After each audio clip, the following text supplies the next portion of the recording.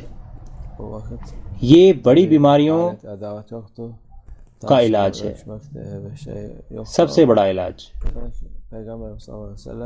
ہمارے رسول اللہ صلی اللہ علیہ وسلم فرماتے ہیں کہ خون ہمارے سر میں جاتا ہے.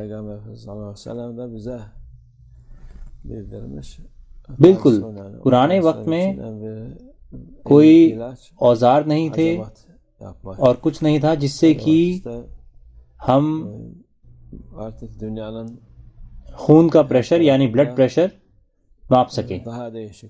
اللہ عز و جل نے ہر چیز کے بارے میں بتایا ہے اور ہمارے رسول اللہ صلی اللہ علیہ وسلم نے ہمیں یہ بتایا ہے. یہ بلڈ پریشر ہے اور اس بلڈ پریشر کا سب سے بڑا علاج ہے ہجامہ. ہجامہ الگ الگ طرح کی ہے پوری دنیا میں. یہاں پر انار اگنا چاہیے پہلے. ابھی انار اگ رہا ہے، اللہ کا شکر ہے. ہم دنیا کے شمالی حصے میں رہتے ہیں، جنوبی حصہ ابھی پتجھڑ میں ہی ہے. ان کے لیے بھی بہار کے موسم میں ہی اس کو کرنا بہتر ہے. اس کے علاوہ کچھ بیوقوف لوگ بھی ہیں جو کہتے ہیں کہ آپ کو ہر مہینے ہجامہ کرانی ہے. یہ غلط ہے. آپ کو زیادہ سے زیادہ یہ سال میں صرف 2 دفعہ کرانی ہے، کیونکہ خون آسان معاملہ نہیں ہے. اللہ عز و جل نے انسانی جسم کو بڑے حساب کتاب سے بنایا ہے. خون پانی کی طرح نہیں آتا،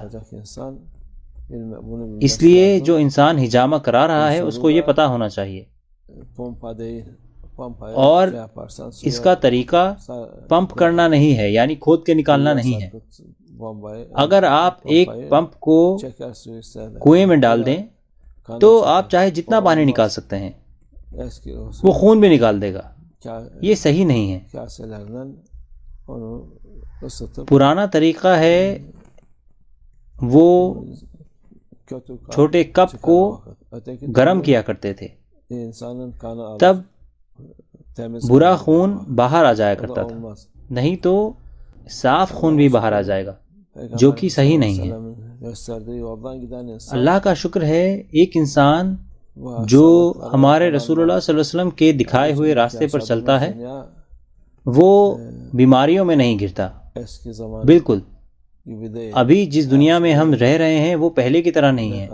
آپ چاہے کتنا بھی کر لیں، کچھ لوگ بیماری پکڑ لیتے ہیں ہوا سے، کھانے سے یا پانی سے. ہمارے رسول اللہ صلی اللہ علیہ وسلم کے وقت میں روم کے لوگوں نے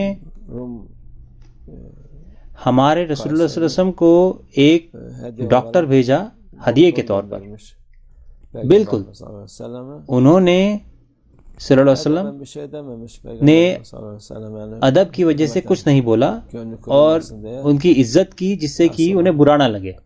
تو وہ ڈاکٹر بیٹھ گیا بیمار لوگوں کو دیکھنے کے لیے 1 یا 2 دن کے لیے. اس نے پھر 1 ہفتہ انتظار کیا، پھر 2 ہفتہ اور پھر کچھ مہینے. آخر میں وہ کہتا ہے کہ میرے پاس تو کوئی آتا ہی نہیں ہے. وہ کیوں نہیں آتے؟ وہ بیمار نہیں ہوتے. وہ بیمار کیوں نہیں ہوتے؟ کیونکہ وہ جانتے ہیں کہ وہ کیا کھاتے ہیں اور کیا پیتے ہیں، اس لیے انہیں کوئی بیماری نہیں ہوتی. آج کل لوگ جو ملتا ہے کھاتے ہیں، اور ویسے بھی وہ جان ہی کہاں سکتے ہیں کہ اس میں ہے کیا اور یہ کہاں سے آ رہا ہے. ایسا کچھ بھی نہیں ہے. اس لیے ابھی بہت ساری بیماریاں ہیں. اگر لوگ ہمارے رسول اللہ صلی اللہ علیہ وسلم کے دکھائے ہوئے راستے پر چلیں گے تو یہ بیماریاں نہیں ہوں گی. اللہ ہم سب کی مدد فرمائے. ہمارے رسول اللہ صلی اللہ علیہ وسلم نے 2 علاج بتائے ہیں. ایک ہے حجامہ اور دوسرا ہے آگ سے سکائی. ہمیں نہیں لگتا کہ کوئی ابھی بھی ہے جس کے پاس اس چیز کا علم ہے. ابھی دنیا میں لوہے کے سریے کو گرم کیا جاتا ہے اور جہاں بھی بیماری ہوتی ہے بدن میں کچھ ایسے حصے ہیں وہاں پر اس کو لگا دیا جاتا ہے تو اس سے یہ بہتر ہو جاتا ہے. لیکن ابھی کوئی نہیں ہے جس کے پاس یہ علم ہے. صرف ابھی حجامہ ہے. اس کو کرنا ہمارے رسول اللہ صلی اللہ علیہ وسلم کی سنت کے طور پر شفا لائے گا انشاءاللہ، اور ہم نے سنت بھی پوری کی ہوگی. اللہ ہمیں شفا عطا فرمائے اور اس کو قبول کرے.